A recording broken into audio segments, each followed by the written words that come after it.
একটি automatic road control system.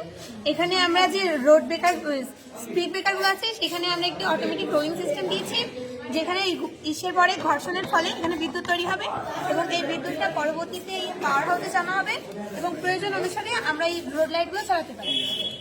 আর এই পাশে আছে বাংলাদেশে আমরা জানি যে প্রচুর পরিমাণ দুর্ঘটনা। এটার সুবিধা কি? এটার সুবিধা হলো আমরা যে রোডগুলো আছে হাইওয়েতে আমরা জানি যে খুব দ্রুত গতিতে গাড়িগুলো চলে, তো এই গতিটা যেমন আমরা নিয়ন্ত্রণ করতে পারবো ঠিক তেমন ওই গতির সাহায্যে আমরা বিদ্যুৎ তৈরি করতে পারবো। এবং যে কয়লার গ্যাস থেকে যে দূষণটা হচ্ছে এই দূষণটা আর হবে না এখানে। আর এখানে হলো প্রচুর পরিমাণ দুর্ঘটনা হয়, আর দুর্ঘটনাগুলো বেশিরভাগই হয় হাইওয়ের এই অদৃশ্য মোড়গুলোর কারণে। আর এই জন্য এই মোড়গুলাই আমরা ওয়েট সেন্সর ব্যবহার করেছি, যেখানে ওয়েট করলে অন্য পাশে লাইট জ্বলে উঠবে, তাতে এই পাশে যে চালকগুলো আছে তারা বুঝতে পারবে এই পাশ থেকে একটা গাড়ি আছে। আবার এই পাশে হলেও এইখানে লাইট জ্বলে উঠবে এবং তারা বুঝতে পারবে এই পাশ থেকে যারা আসছে তারা বুঝতে পারবে ওখানে যানবাহন যে আসছে, চালক বা কোনো পথচারী বুঝতে পারবে যে বুঝতে পারবে যে ওই কোনো পাশ থেকে যানবাহন গাড়ি আসছে। হ্যাঁ, এর ফলে এই দুর্ঘটনাটাকে এড়ানো যাবে সম্ভব। সঠিক। আচ্ছা, এটা হলো এর পরের আইটেমে আসি আমরা। এটা হলো বায়োকেমিস্ট কারেন্ট। আচ্ছা। এখানে আমরা জানি সালোকসংশ্লেষণের মাধ্যমে উদ্ভিদ শর্করা তৈরি করে এবং সে ব্যবহৃত শর্করা ব্যবহার করার পর যে শর্করাটা থেকে যায় সেটা সে মাটিতে নির্গত করে এবং মাটিতে থাকা মাইক্রো অর্গানিজমগুলো সেই শর্করাকে ভেঙে প্রোটন, ইলেকট্রন এবং কার্বন ডাই অক্সাইড তৈরি করে এবং এই মাটিতে থাকা যে ইলেকট্রনগুলো আছে সেগুলোকে আকর্ষণের জন্য আমরা এই তামা এবং অ্যালুমিনিয়ামের মাধ্যমে অ্যানোড এবং ক্যাথোড তৈরি করেছি, যা এই ইলেকট্রনগুলোকে সংগ্রহ করবে এবং পরবর্তীতে আকর্ষণের মাধ্যমে বিদ্যুৎ তৈরি করবে, যা আমরা যদিও সরাসরিভাবে দেখিয়েছি, বাট এটা যদি আমরা রোড সাইডে এইভাবে গাছ হিসাবে লাগাই তাহলে সেখান থেকেও আমরা বিদ্যুৎ পাবো এবং পরবর্তীতে আমরা জ্বালাতে পারি। এটা বিদ্যুৎটা ব্যবহার করা যাবে। ব্যবহার করতে আচ্ছা।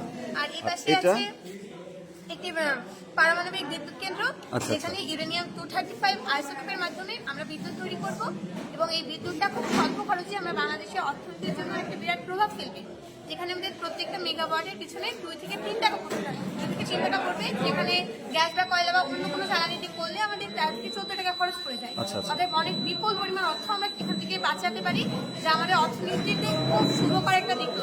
আচ্ছা। সঠিক। আচ্ছা, একটু জিজ্ঞেস করি, আপনারা হচ্ছে এটা কোন স্কুল? এটা লক্ষ্মীপাশা আদর্শ বিদ্যালয়। লক্ষ্মীপাশা আদর্শ বিদ্যালয়।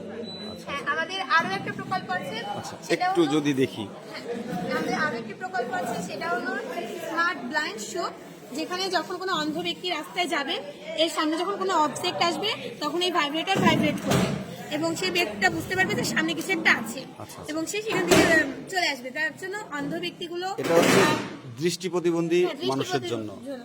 আচ্ছা। হ্যাঁ, আর যাদের দৃষ্টিগত সমস্যা আছে তাদের জন্য, যাতে তারা নিরাপদ থাকতে পারে। যদি এই প্রজেক্টটা এমনি কাজ করতো, কিন্তু কালকে আমাদের একটা দুর্ঘটনার জন্য এই ব্যাটারিটা পড়ে গেছে। আচ্ছা। হ্যাঁ, আর যদি এখানে কোনো অবজেক্ট আসে তাহলে সে সাবধান হতে পারে। অনেক সুন্দর কয়েকটা আইটেম দেখলাম আসলে। এটা লক্ষ্মীপাশা আদর্শ বিদ্যালয়ের যে বিজ্ঞান বিভাগ আছে সেই বিজ্ঞান বিভাগের কিছু আবিষ্কার, এরা ছোট ছেলেমেয়েরা এরা এই আবিষ্কারগুলো করেছে।